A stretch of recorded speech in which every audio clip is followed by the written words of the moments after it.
오늘 함께 나눌 말씀 제목은 승리자입니다. 어제가 6.25 한국전쟁 발발 66주년이었습니다.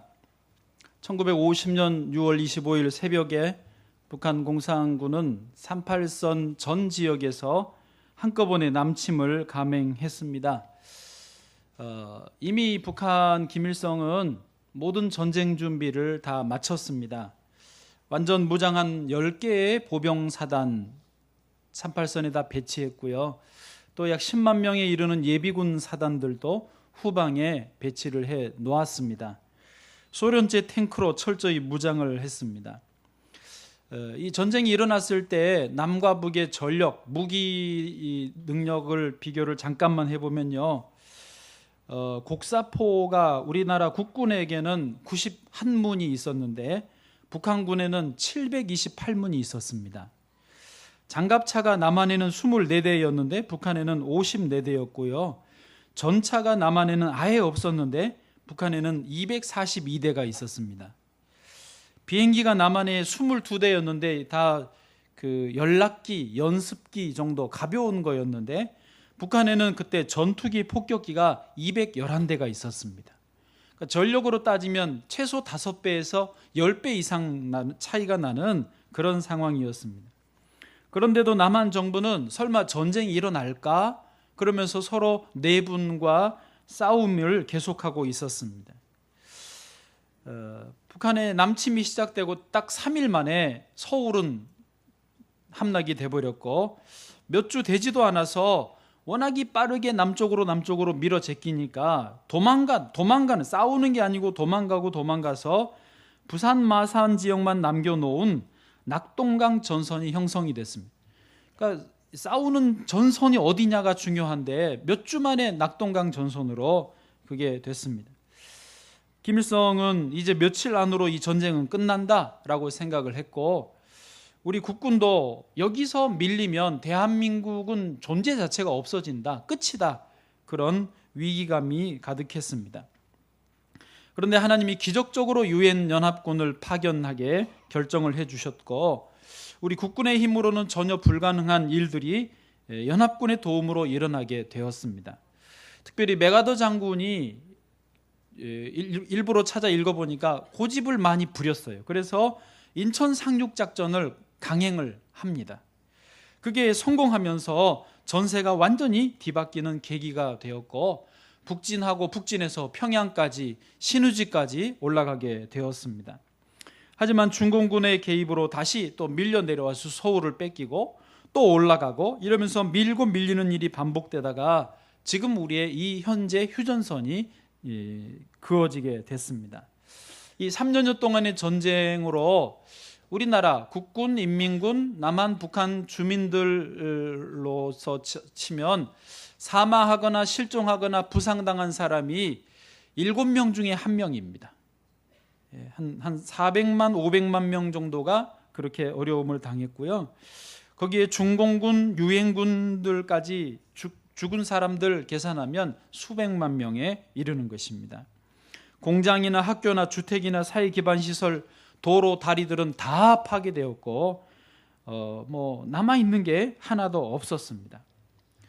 그래도 지금 이렇게나마 우리가 이 한반도의 반이라도 남겨진 여기서 자유민주주의 아래에서 살고 있는 이것이 다 하나님의 은혜인 줄 믿습니다.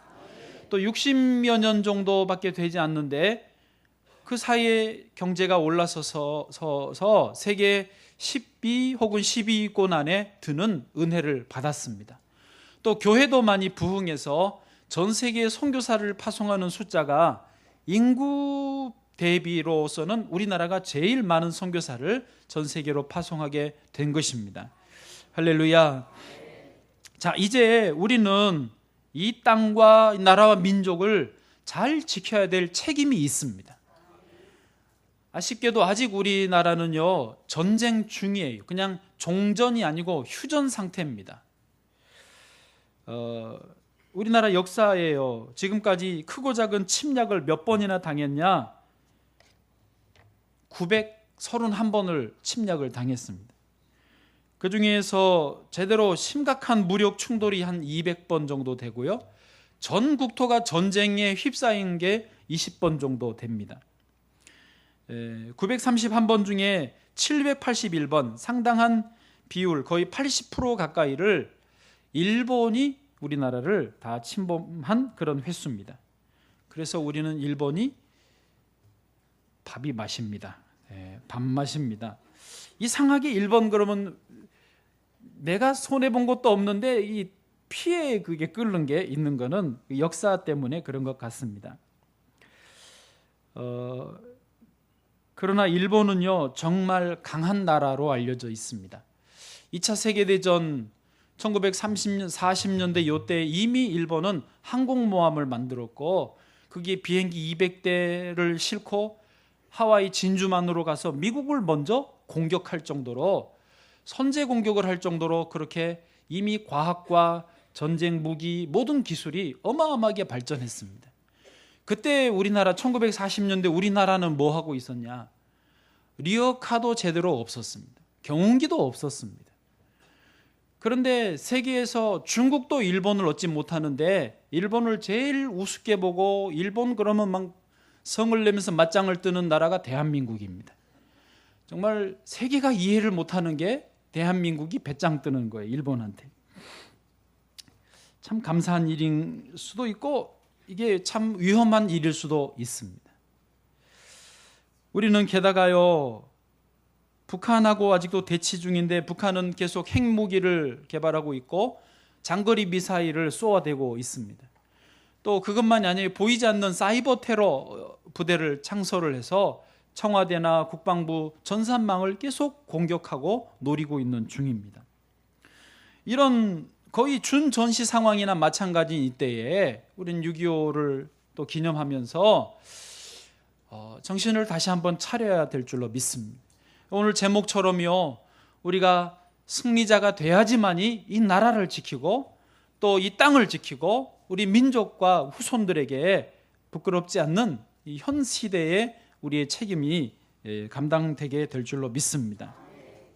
자, 그래서요 오늘 말씀 어떻게 하면 우리가 함께 승리자가 될 수 있을 것인가 본문 말씀으로 잠깐 은혜를 나누겠습니다. 첫 번째는요 승리자가 되려면 그리스도 안에서 먼저 강해져야 됩니다.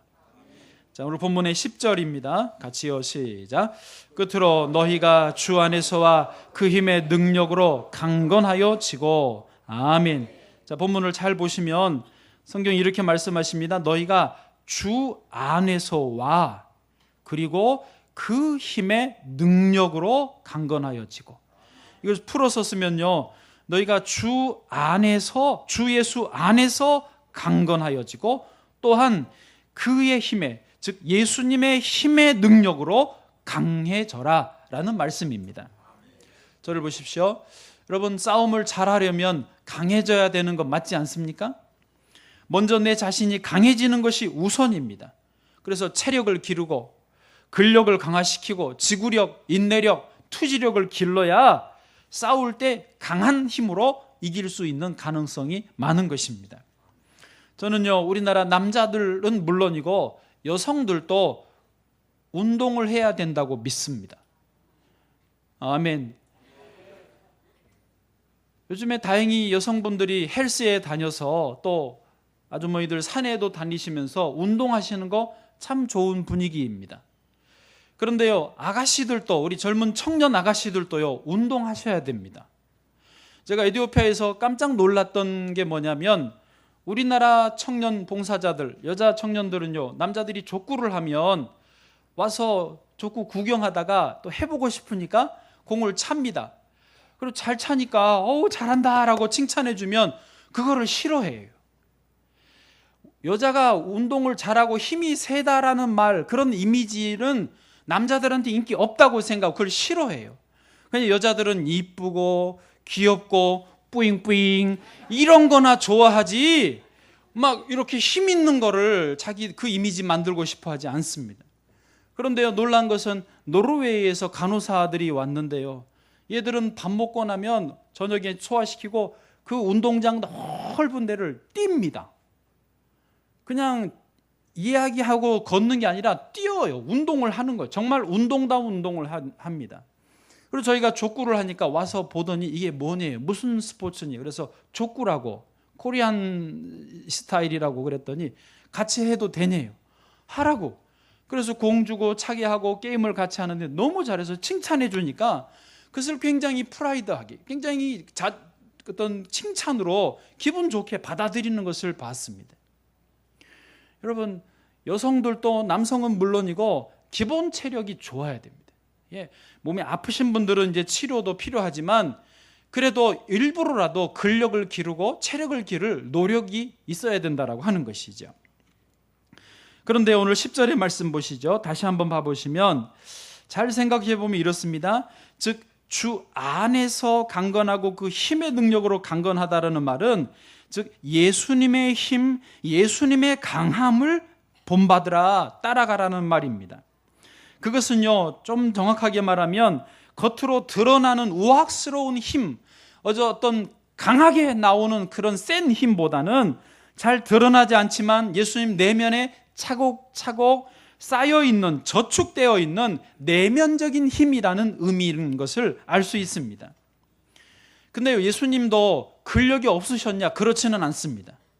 30년 동안요, 아버지 요셉 목수의 일을 도와드렸습니다. 그래서 노동을 통해서 쌓여진 몸의 근력, 기본 체력은 있으셨어요.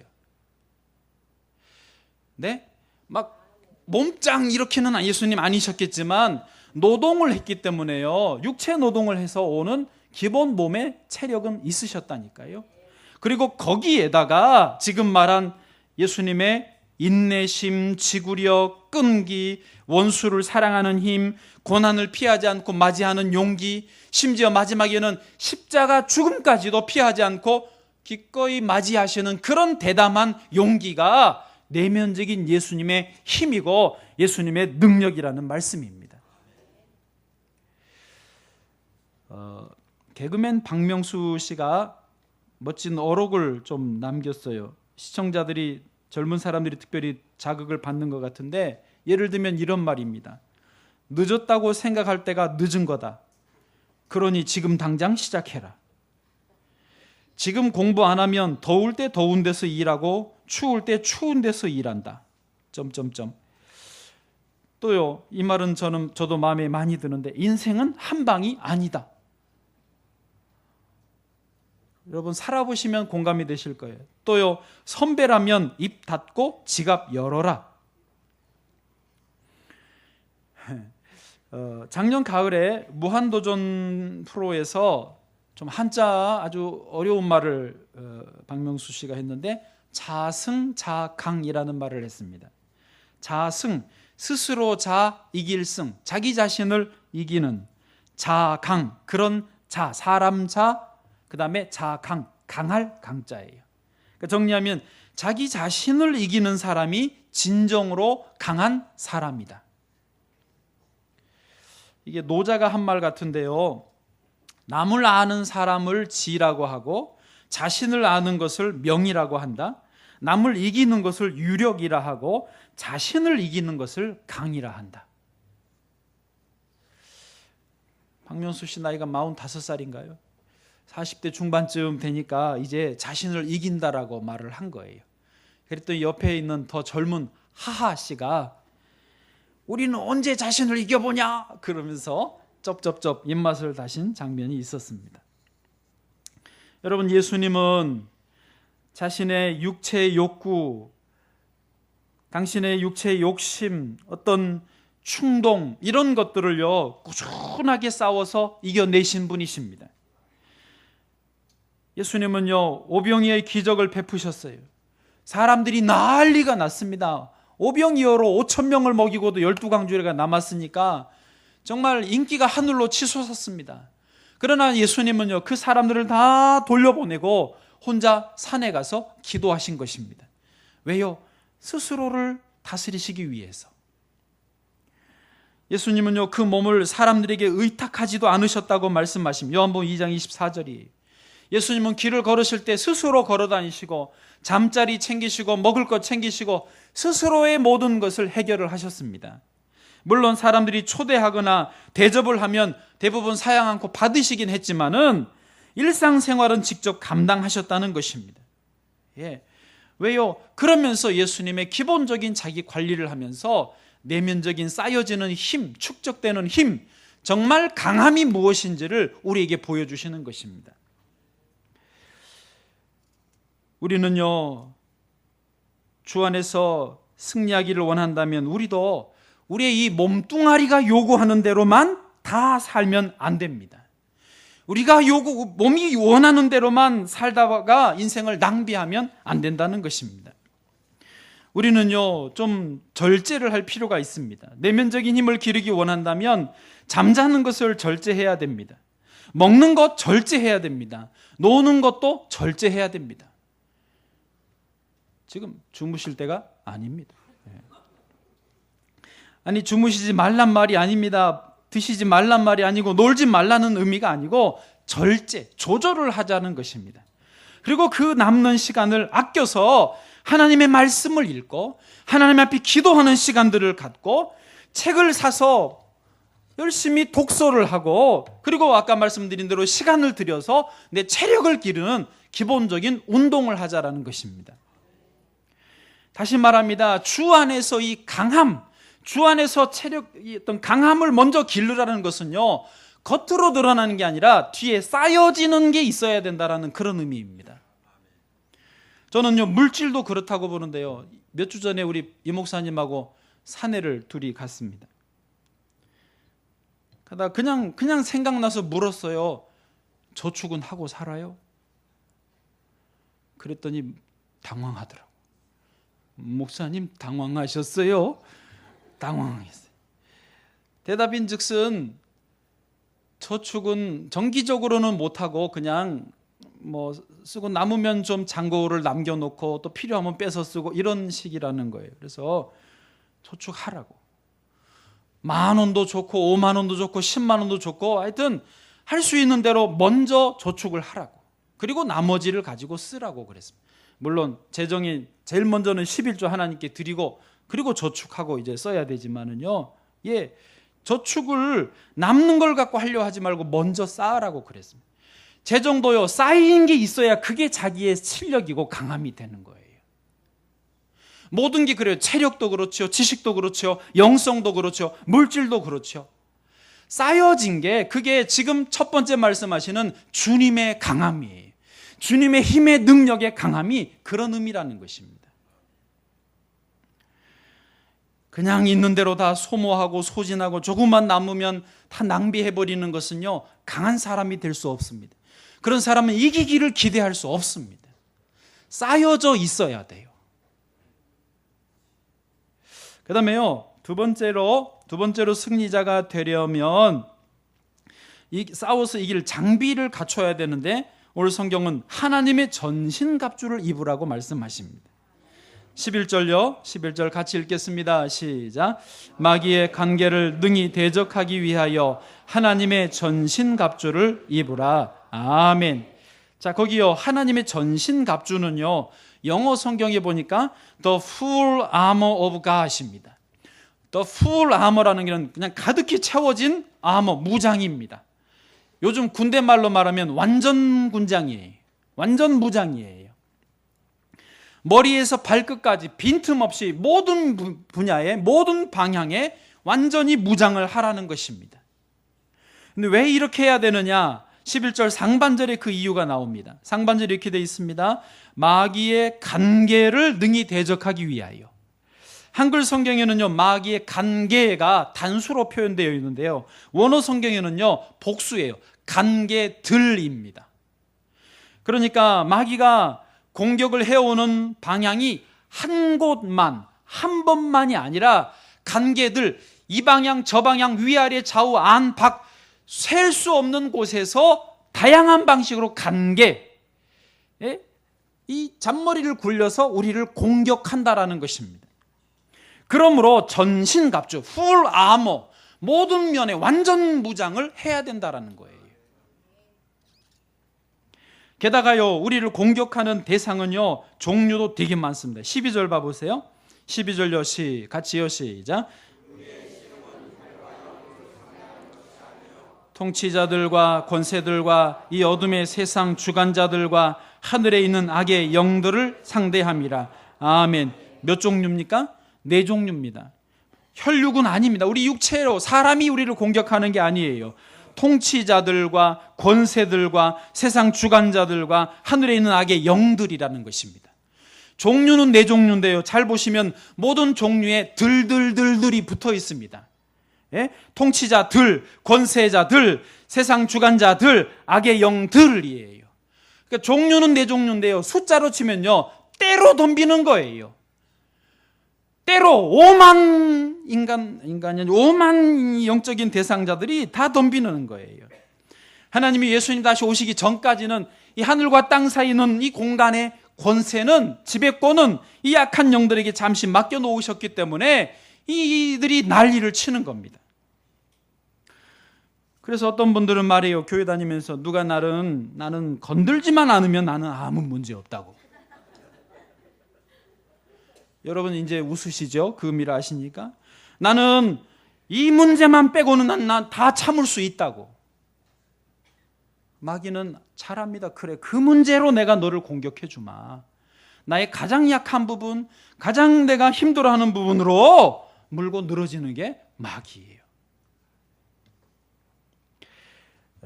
10년 전쯤에 개봉된 영화 중에 싸움의 기술이라는 영화가 있습니다. 혹시 보셨어요? 네. 그 공업고등학교에 다니는 그 병태라는 학생이 이름이 병태예요. 병태. 네. 맨날 깡패 친구들한테 맞고 다니는 거예요. 하루도 안 맞으면은 집을 못 가. 어느 날은 기분 좋아서 집에 갑니다. 오늘은 21대밖에 안 맞았다고. 근데 맞다가 자기도 도저히 안 되겠는 거예요. 자기 친한 친구가 도와준다고 왔는데 그 친구도 완전히 깨져버리고 이건 도저히 안 되겠는. 그래서 어떻게 하나 찾아보니까 마침 자기가 있는 독서실에 전설적인 싸움의 고수 오판수 아저씨가 같이 있는 거예요. 그래서 이 오판수 아저씨는 싸움의 고수한테 계속 붙어서 싸움의 기술 좀 가르쳐 달라고 계속 요청하는데, 야, 너 왜 싸움 배우려고 그러냐? 이빨 하나 부러뜨리면 얼마인 줄 알아? 싸움을 잘하려면 돈도 많아야 돼. 그러면서 안 가르쳐 줍니다. 그래도 계속 가르쳐 달라고 붙으니까 할 수 없이 제자로 받아줍니다. 그때 이 고수 오판수 씨가 하는 말이 그거예요. 명대사. 싸우다가 힘이 딸리면 주변의 사물을 이용해라. 모래, 흙. 밥 먹다가도 젓가락으로 눈을 찔러라. 그러니까 이 병태가 놀래가지고 그거 반칙 아니에요. 야, 싸움에 반칙이 어디 있어? 싸우면은 룰이 없는 거야. 싸우면은 룰이 없는 거야. 여러분, 스포츠에는 룰이 있어요. 그러나 싸우면은요, 룰이 없어요. 마귀가 언제 룰 지키는 거 봤습니까? 결국 그 영화에서요, 이제 병태가 싸움 기술을 전수를 받고 또 체력도 길러서 결국은 그 학교의 깡패들을 싹 혼을 내줍니다. 근데 깡패들이 그렇다고 물러납니까? 마귀가 금방 물러납니까? 또 와가지고 병태를 완전히 작사를 내버립니다.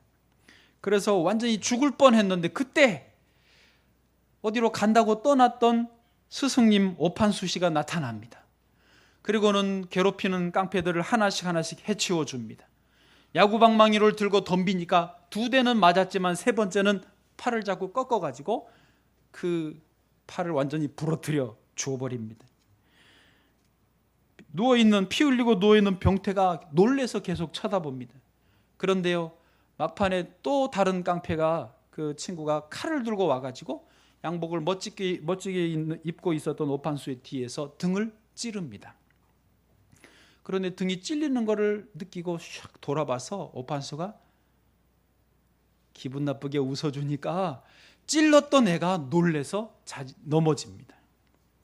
발로 차서 저쪽으로 쫓아보내고 손으로 등에 칼을 뽑아들고 하는 말이, 양복 들어야 한 지 얼마 안 됐는데.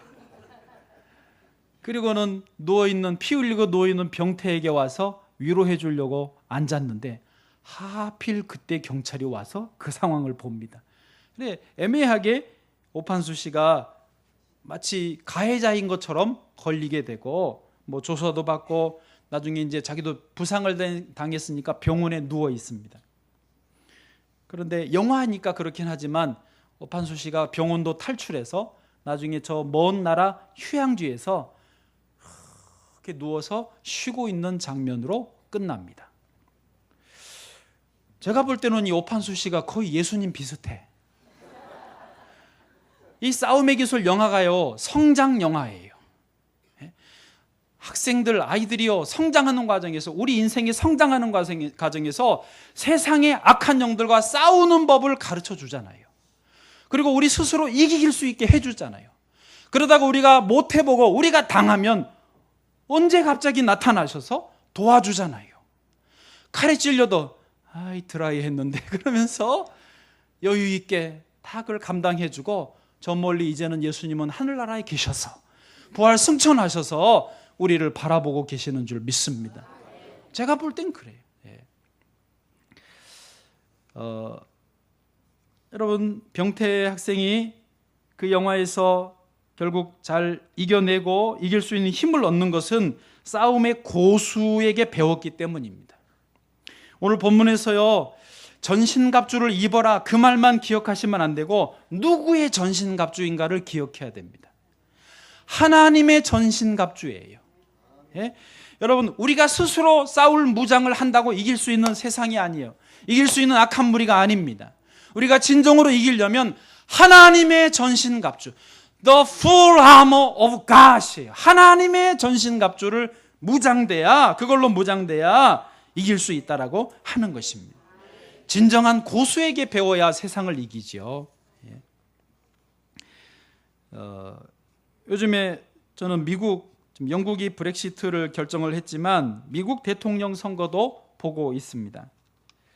11월 8일이 대통령 선거예요. 거기 힐러리를 제가 주목하고 있는데 2008년도에 에티오피아에 있으면서 누가 책 신간이라고 보내주어서 그 책을 읽었습니다. 책 제목이 여자라면 힐러리처럼인데 이지성 작가가 쓴 책입니다. 그때 2008년도에 막 나왔더라고요. 저는 여자가 아니지만 여자라면 난 남자인데, 그렇지만 달리 읽을 책이 많지 않아서 그냥 열심히 읽었습니다. 그 책을 다 읽었어요. 재밌게 읽었어요. 읽고 딱 덮고 이제 반추를 해보는데 드는 생각이 뭐냐면, 힐러리가 정말 미국의 대통령 되겠네 라는 생각이 들었습니다. 이유가 뭐냐면요, 힐러리는요 어려서부터 꿈이 미 합중국의 최초의 여성 대통령이 되는 거였습니다. 그런데 미국은요 생각보다 우리가 아는 것보다 굉장히 보수적이에요. 여성이 대통령, 흑인 대통령도 이제 겨우 나왔는데요, 우리는 이미 여성 대통령 나왔음에도 특히 정치권에 있는 분들은요 더 보수적이래요. 그래서요 힐러리의 전략은 뭐냐, 남편을 대통령을 만들어 놓고 자기 영부인 하면서 얼굴을 알리겠다는 전략이에요. 정말이에요. 전략이에요. 그리고 그 알려진 유명세로 선거해서 자기가 대통령 되겠다는 거였습니다. 그래서 그 유명한 이야기 있잖아요. 클린턴과 힐러리가 주유소를 갔는데 주유소 사장님이 힐러리의 옛날 남자친구였던 거예요. 그러니까 클린턴이 기분이 별로잖아요. 그래서 썩소를 날리면서 이렇게 말합니다. 당신 저 남자하고 결혼했으면 지금 주유소 사장 부인 됐겠네.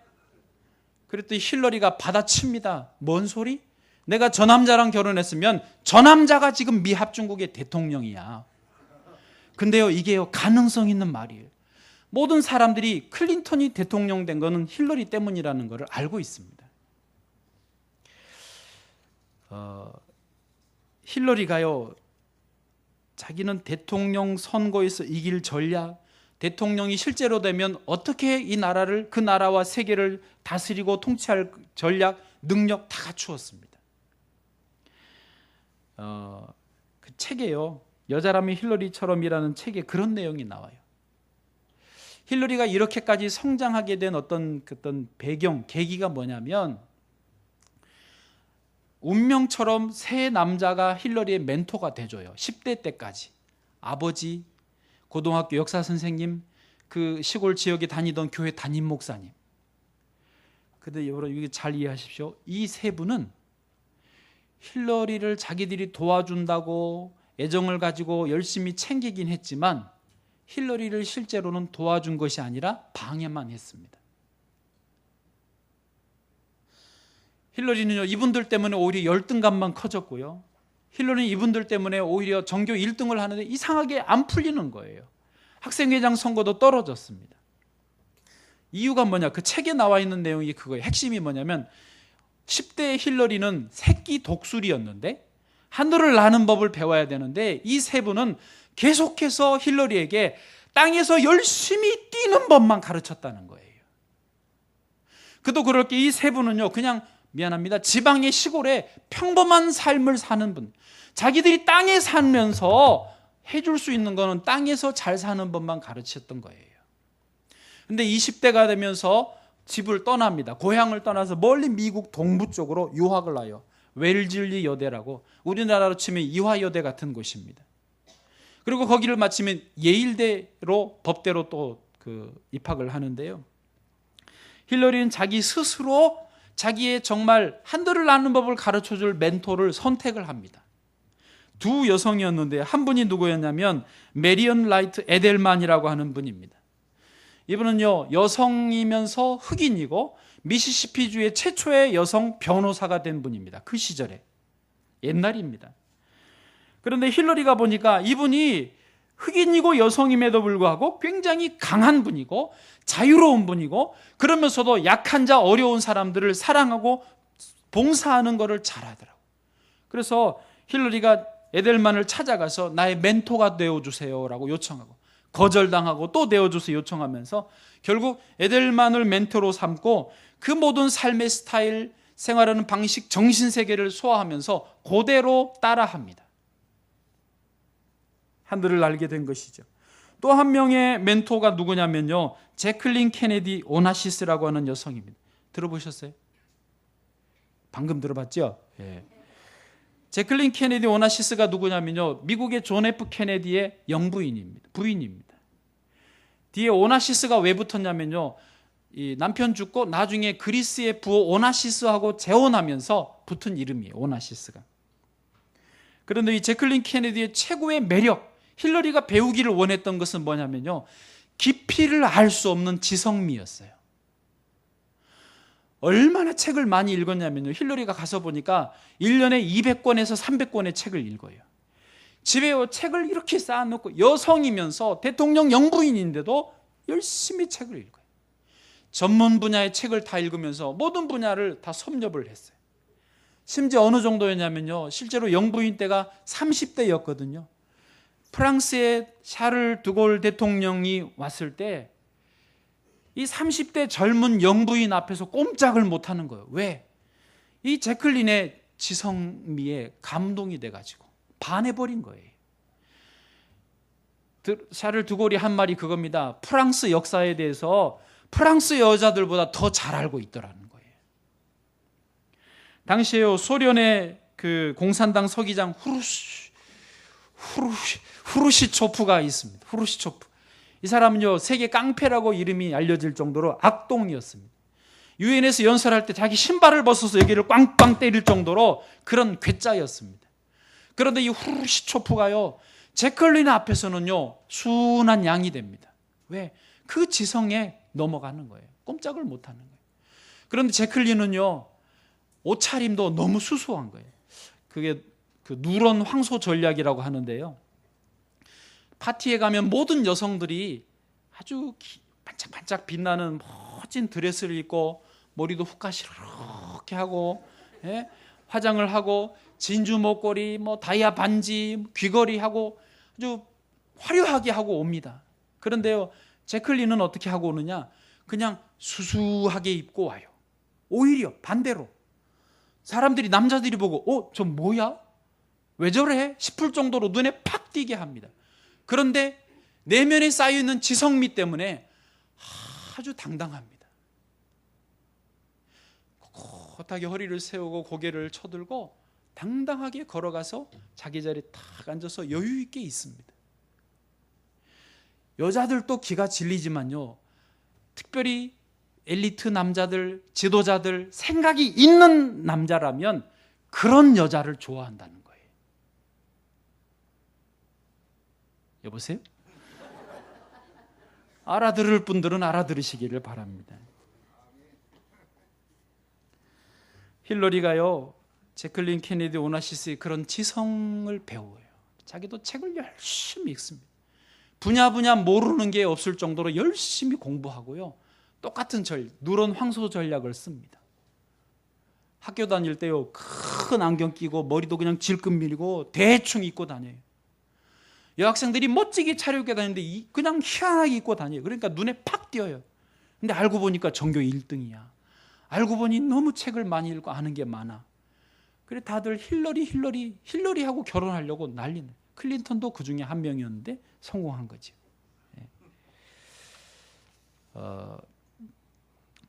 힐러리는 정말 하늘을 나는 독수리가 되고 싶었고, 그런 삶을 사는 정말 고수에게서 배워서 그렇게 나아간 것입니다. 여러분, 오늘 말씀은요, 하나님이 우리에게 하나님의 전신갑주를 입으라고 하시는 것입니다. 저와 여러분은요, 땅에서 사는 병아리가 아닙니다. 우리는 하나님의 자녀이고 왕의 자녀들이고 하늘을 나는 독수리와 같은 삶을 살아야 되는 것입니다. 정말 고수이신 하나님께 배우기를 원합니다. 저는 이 마당에서 꼭 말씀드립니다. 여름 성경학교 수련회 단기 선교 준비하고 계시는데요, 선생님들, 전사님들, 아이들에게 땅에서 잘 사는 법만 너무 가르치지 마십시오. 그런 건 학교에서 충분히 배웁니다. 교회에서 하나님의 말씀 안에서, 신앙 안에서요, 너희들은 하나님의 자녀들이다. 킹스 키즈, 왕의 자녀들이다. 그러면 너희들은 독수리다. 지금 새끼 독수리라 잘 못 날지는 모르지만 독수리인 것을 가르쳐 주시고 하늘을 날아야 된다는 것을 깨우쳐 주시기를 바랍니다. 하나님은요, 우리 자녀들이, 우리가 세계 모든 민족 위에 뛰어나게 하시겠다고, 우리를 통하여 세계 모든 민족들이 복을 받게 하시겠다는 하나님의 광대한 계획을 가지고 계시는데, 우리는 당장 눈앞에 있는 것 때문에 조금 더 하면서 거기에 매여서 살지 않아야 되는 것입니다. 마지막으로, 그래서요, 이제 세 번째로 승리자가 되려면 싸우는 것을 두려워하시면 안 됩니다. 기꺼이 싸우시기를 축복합니다. 13절 말씀이에요. 소리내서 읽어보세요. 시작.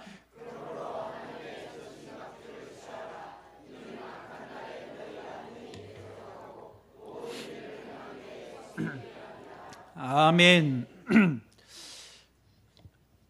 저를 보세요. 어떤 분들은 난 싸우기 싫다고 합니다. 저라고 싸움 좋아하는 줄 아십니까? 왜 이러세요? 저도요, 싸우는 거 싫어요. 그러나 거룩한 영적인 싸움은 싸워야 되는 것입니다.